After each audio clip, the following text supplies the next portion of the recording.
Hey everybody, it's Danny. First, I just want to thank everybody for the really intelligent responses to last week's email. We got an incredible response from so many people, lots of good questions, lots of stuff to think about.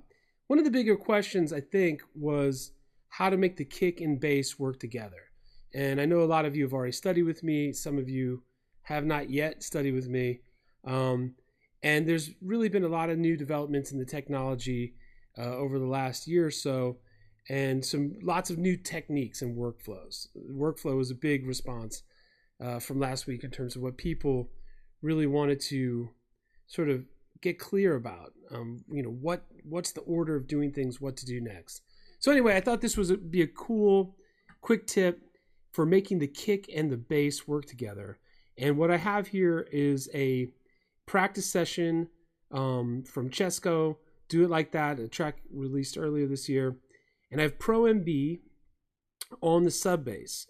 And it's a trap song, just trying to make the kick and the sub bass sort of dance together and how to manage a little bit of the traffic. So I'll give you a little sense of the track here.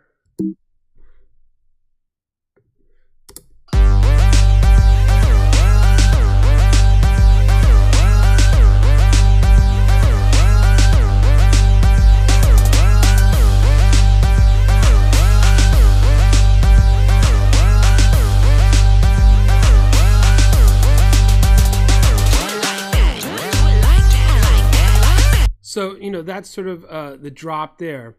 So we have the kick up here at the top, as usual, kick on top.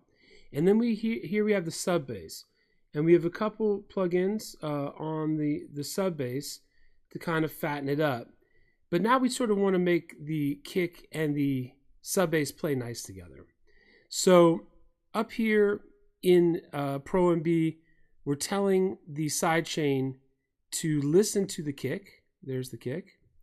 And we're going to go here and create a band in this multiband dynamics tool. And we're going to sort of create, pull this crossover over a little bit here and probably be somewhere in the 300 to 400 zone. And what we're going to do here is go to expert mode, tell it to listen to the external sidechain. And we're going to go into sidechain compression mode. So fast attack, medium fast release.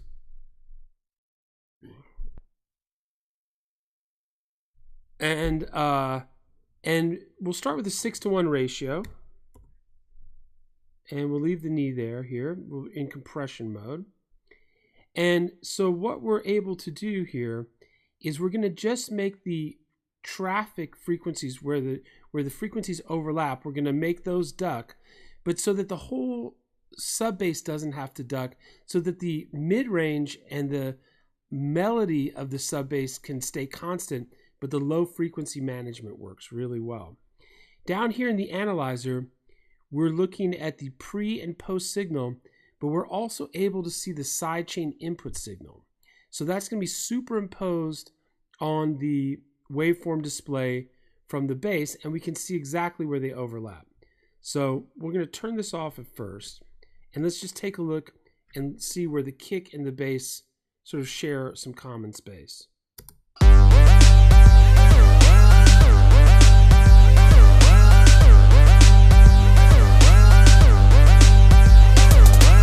So that the red is obviously the kick and the white is the bass, and I kind of got lucky choosing that crossover. But look again where they sort of lived together next to each other.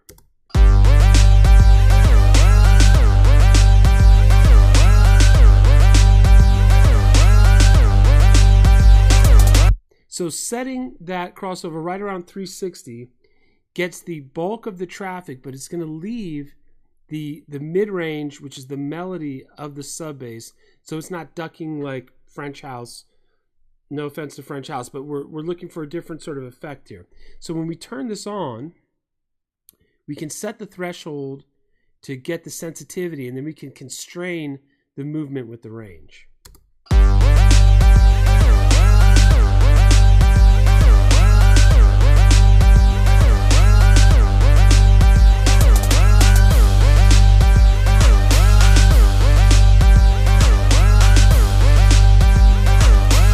what this is doing is just ducking the part of the subbase where there's an overlap of traffic. And when we go in and out of bypass, you'll hear the congested low end without the side chaining, and the kick is trying to kick through a wall of subbase, and it's choking the speakers. And then when we turn it on, you'll be able to hear the brightness of the kick much better.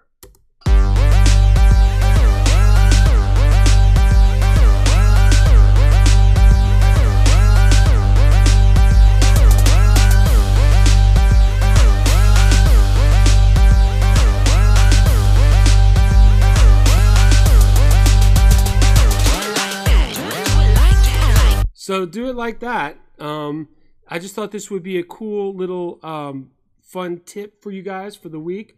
More videos coming. And again, thank everybody for the awesome response. And let's keep it going.